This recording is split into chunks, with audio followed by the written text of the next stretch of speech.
হুমকি দিচ্ছে কি করে এই ছুরি দিয়ে গলা কাটবে। মুসলমান ভারতবর্ষে থাকলে প্রধানত হয়ে থাকতে হবে, না হলে কালকেই ভারতবর্ষ ছাড়তে হবে। ছাড়তে না চাইলে তাদেরকে বের করে দিতে হবে। এটা কি পৈতৃক সম্পত্তি বিজেপি আর এস এস?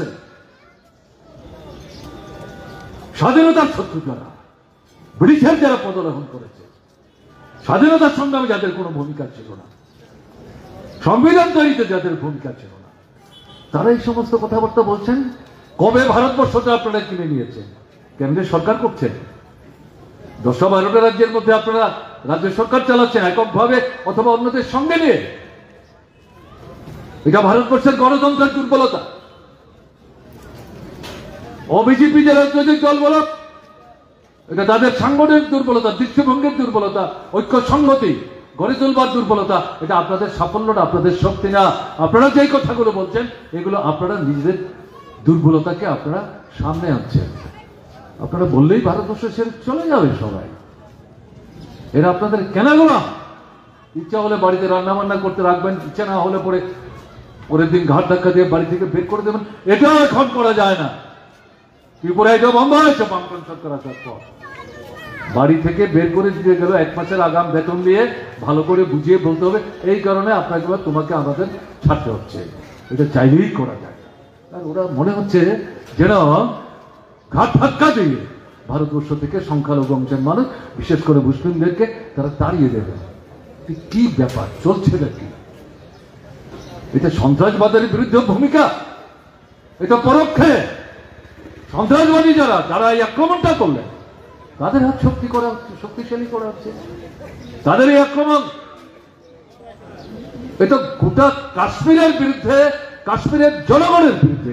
এবং আপনারা যারা খবর রাখেন তারা লক্ষ্য করছেন আক্রমণ এর আগে সন্ত্রাসবাদীরা করেছেন। এই আক্রমণের প্রতিবাদে যেভাবে গোটা কাশ্মীরে মানুষ প্রতিবাদে ফেটে পড়ছে, 24 ঘন্টা, 32 ঘন্টা, 36 ঘন্টা দোকানপাট বন্ধ, খুলছে না, প্রতিবাদ করছে, মিছিল করছে, কেন্দ্রের সরকারের দৃষ্টি আকর্ষণ করছে। কবে বন্ধ হবে, কিভাবে বন্ধ হবে? তোমরাই তো 370 ভেঙে বলেছ সব সমস্যার সমাধান। তাহলে কি চলছে? আমাদের জীবন নিয়ে ছিনিমিনি খেলা চলছে।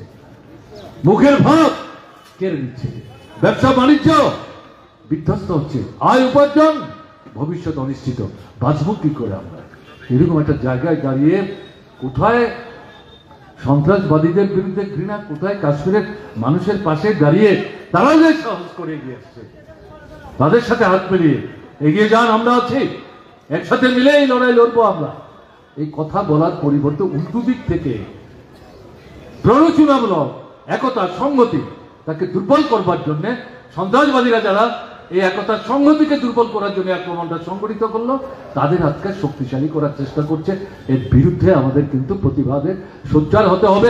চুপ করে বসে থাকলে চলবে না। যারা এই ঘটনাকে ভিত্তি করে বেলাল্লাপনা করার চেষ্টা করছে মিডিয়া ইত্যাদির মাধ্যম করে, তারা সংখ্যায় খুব বেশি মনে করার কারণ। শান্তিকামী মানুষ, একতা সংহতির পক্ষে মানুষ, ভারত প্রেমিক মানুষ, এরা সংখ্যায় ভারতবর্ষে নানা দলে বিভক্ত হলো, এরাই সংখ্যায় বেশি। আমি ত্রিপুরার জনগণের উদ্দেশ্যে আবেদন করব, আপনারাও এই প্ররোচনা যারা দেওয়ার চেষ্টা করছে বিভিন্ন জায়গায়, তাদের বিরুদ্ধে সোচ্চার হন, রুখে দাঁড়ান, রাস্তায় বেরিয়ে আসুন। শুধু ঘরে বসে মিউমিউ করলে চলবে না। সময়টা এখন ঘরে বসে মিউমিউ করার না।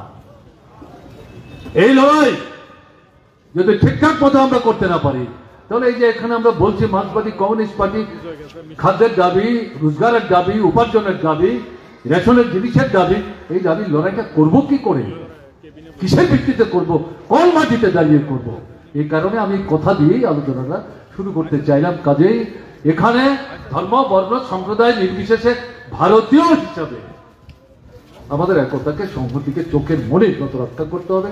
এর বিরুদ্ধে যারা যে দলেরই হোক, যে নেতাই হোক, যত বড় নেতাই হোক, তাদের বিরুদ্ধে কিন্তু আমাদের সোচ্চার করতে হবে।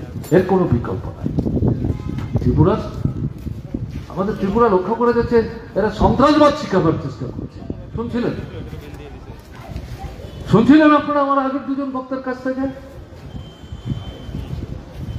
একটার পর একটা বামফ্রন্ট সরকার বিকল্প পথের দিশা দিয়ে ত্রিপুরার মানুষের জীবনযাত্রার মান উন্নত থেকে উন্নততর করার জন্য যেভাবে অগ্রসর হওয়ার চেষ্টা করছিল, ত্রিপুরার বৃহত্তম অংশের মানুষকে ঐক্যবদ্ধ মঞ্চে দাঁড় করিয়েছিল, সারা ভারতবর্ষের সামনে নতুন পথের সন্ধান দিচ্ছিল, এই সরকার থেকে যারা সহ্য করতে পারছিলেন না